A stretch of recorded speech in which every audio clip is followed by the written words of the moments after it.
Hello and welcome back to the Jules with Gem podcast. I am your host GiGi and I hope you're doing well. If you're new, welcome. I'm honored to have you here, and if you're returning, I'm humbled to have you back. And to all my new subbies, welcome. You are the VIPs indeed. Thank you so much for the support. I hope you and I can share and learn on this journey, because it's definitely not a destination. Well, learning is just never capped anyway. You can never know everything. So I'm continuing the houses series, and as I mentioned in previous videos as well, there are a total of 12 houses, and each house is basically a segment or an area of life, and each house has a ruler, and that ruler can be any of the 12 zodiac signs. So now we're moving on swiftly to the third house, and the third house is my absolute favorite. I'm even getting excited just thinking about it. It's probably because I have my Mars in it, so I'm just consistently fired up to communicate and, to share my knowledge and connect with people. And that's really just my shit. Honestly, that's my ish, for real. And I even came across a meme the other day that read, wherever Mars is in your chart shows where you're most passionate and how you just kind of go, how you just always kind of go. And, how when it's in the third house, you just kind of want to share everything that you know with other people, and just kind of be diverse in the things that you talk about, the people you communicate with, what you're actually communicating to people, etc. So I think it's also wherever Mars is really is kind of where you effortlessly just take action. And the only reason why I'm saying this is because it's in my third house, which is actually what we're talking about today. Okay, so let's get right into it. So the natural ruler of the third house is, of course, Gemini. And Gemini is all about communication. The who, what, when, where, how, why. This is a Gemini's territory. So these are the people who just don't have brains. These are people who have sponges, as they literally and as quickly soak up all the information, whether they are reading, whether they are talking, whether they're engaging, whatever they're doing, or even if they're doing all three of the activities I've just mentioned, they are going to be doing it really quickly. And they can pick up on the vibes around them, especially when they walk into certain spaces. They just kind of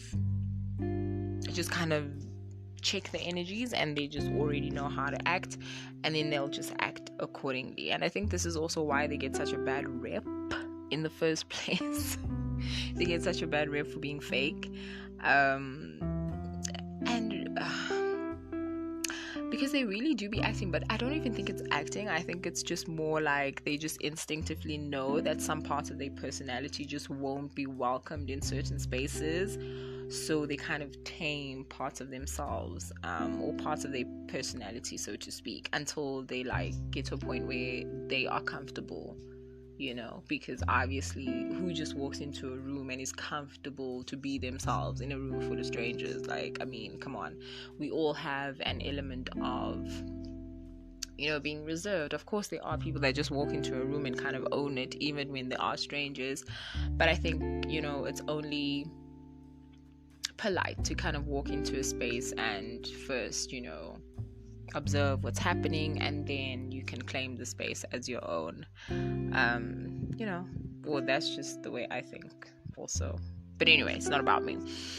The third house, is all about your basic knowledge, your daily routines, any activities that you do on a daily basis, your lower education, how the ninth house represents our higher education, and it's also about your mind and your intellect, and also intuition. I can never forget intuition. It also reveals how you approach and you analyze your problems, how you perceive information. I think it's just basically your learning and development and your communication processes is all of the themes that would be found in the third house. So for example, this house is all about, your skills in writing and editing and speaking and thinking, reading. If you're conducting research, how well you conduct the research. So any planets really in this house would exaggerate or really put a lot of emphasis on the above mentioned activities. So I'll make an example with myself. My Mars is in Cancer, so we know Mars in Cancer can be a little okay, well, let me just explain Mars in general. Mars can be a bit impulsive, so having it in the third house can make you a bit of a loose cannon, because you kind of just literally say it like it is. There's really no filter between you thinking something and it actually coming out of your mouth. It kind of just into the brain, out of the mouth kind of a thing. It's really just that quick. So people with Mars in the third house can lack a lot of tact because of this, because it's like they just think about something and then they're like, okay, yeah, well, I said it, so let's move on. And not even really feel bad about it. But thank God my Mars is in Cancer, so my energy can be a little bit passive aggressive, and I think that helps me a lot, because it's much better than saying things that you can never just get back in certain situations. But of course, learning to defend myself and learning to speak up for myself is definitely being one of those activities that I have had to enhance and really focus on and develop, because you can't have people walking all over you, right? So as I was saying, the process of thinking something and it coming straight out of your mouth is definitely not filtered, and it's happening in like 0.1 seconds. I also have a lot of energy when it comes to activities within the third house. So, and also because Mars is just a physical planet, like it needs physical action, it needs movement. So I do a lot of walking, I do a lot of thinking, I do a lot of standing, I do a lot of there's a lot of things that I do physically speaking. And I also make use of a lot of local transportation, which is also a theme of the third house. So how the first house deals with self, the second house kind of deals with the things we value, and then we have the third house, which is now how we deal with the people around us, how we travel, how we speak, how we express ourselves verbally, even through written text as well, whether that be through the actual use of social media, or even through something that's more interpersonal, like WhatsApp, for example. So it's also how we relate to others, our siblings, our families, our aunts, our uncles, our grandparents, I think to a certain extent. Cousins are also seen here. The languages that we speak as well, how many languages we can actually converse in would be seen here. So yeah, I'd like to think of it as basically the house of intuitive, cognitive, and conscious growth.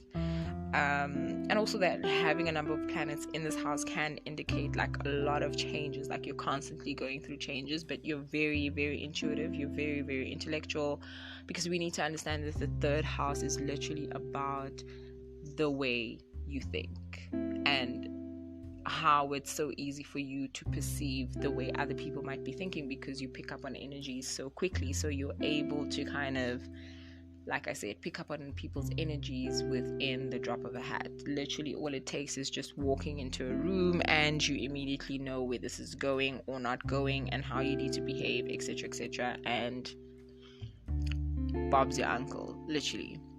It can also indicate issues with siblings a lot of the times, or even neighbors.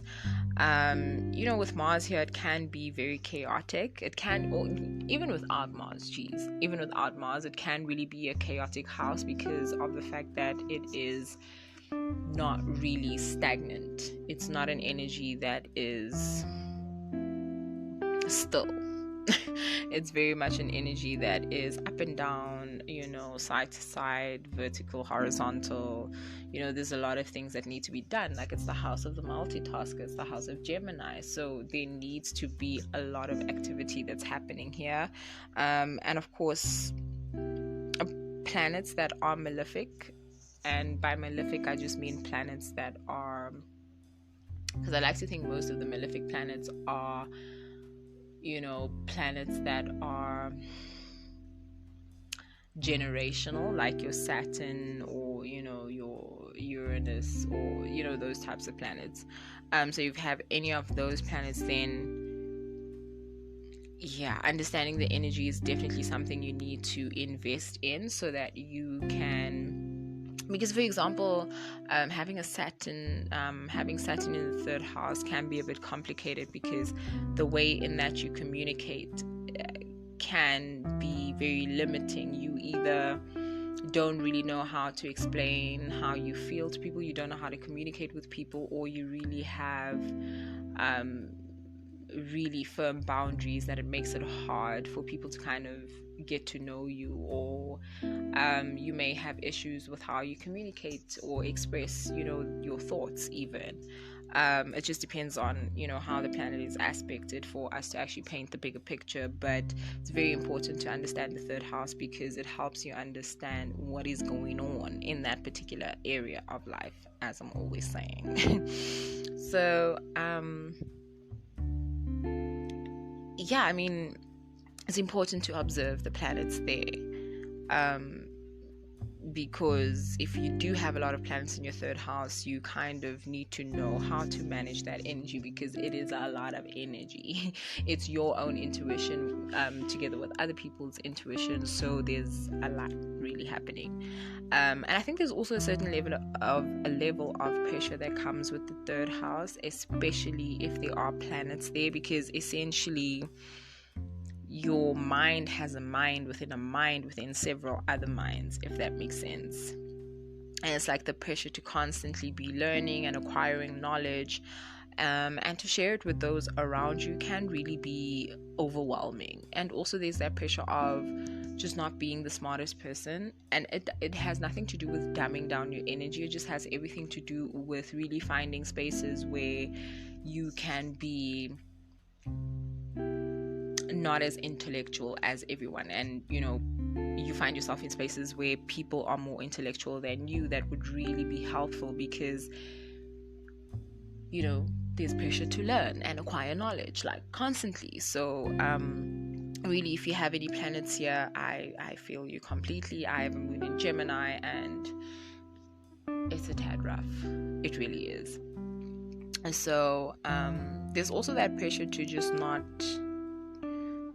be the smartest person in the room, because then if that's the case, then you would kind of have to find other spaces to be in. I know, but from an astrological point of view, we are living in a realm that is currently focused on social media, so it would be worthwhile, like I said, to check out what's in your third house, because it really helps you to understand your social behavior, your communication, your will to actually share information socially, since the third house isn't a social house. So the third house really does help. It really does help you, and perhaps an astrologer who might be reading your chart, understand your expression and your social impression that you will have on society, or even your immediate community, family, relatives, etc. This house is also about short trips or short journeys that you may embark on, for example, traveling to work, the mall, or just any surroundings that are near you, really. Again, with my Mars in my third house, I've noticed that my trips are they're really quite fast, they're to the point, or I do find a lot of the times I do get impatient, so I do tend to get stuck in traffic a lot. I do find myself having having jobs that are quite far, so the traveling is quite real. So I haven't realized that usually when I'm going to places for the first time, or even places that I usually go to are quite straightforward. Getting lost is not really something that happens to me, really. and at times I can be a bit impulsive and just kind of change my mind on the place that I'm going to. So I do notice the energy of Mars and how it actually influences me, especially since it is in Cancer, which kind of means also that most of my interactions I can be quite defensive, but I also use my intuition to kind of channel whether I should engage or not, because there's just some battles you really don't need to you really don't need to get into that, fam. Like, it's okay, it's really fine. So wherever Mercury is in your chart can indicate where you will showcase the above mentioned themes. Like I said, it can also reveal the things you like to communicate about or even write about, and also the things you most likely will engage in on social media, or even how you may relate to people in your immediate environment as well. So, with Mars there, people might think you're really aggressive, people might think you're quite pushy, people might think you really have a way whereby you just talk to people to get what you want. You might be really loud because, like I said, Mars has a lot of energy. So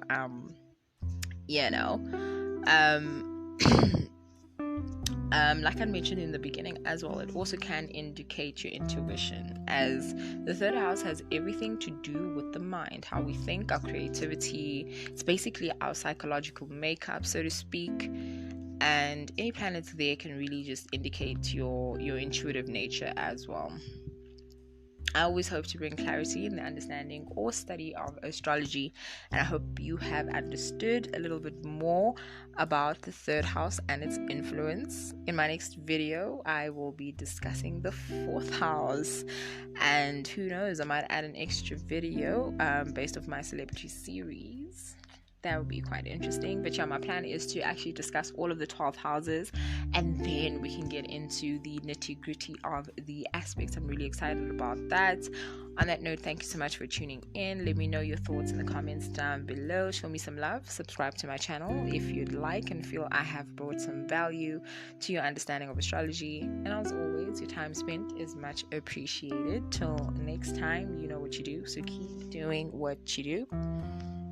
Peace, love, and most of all, light. I'm out.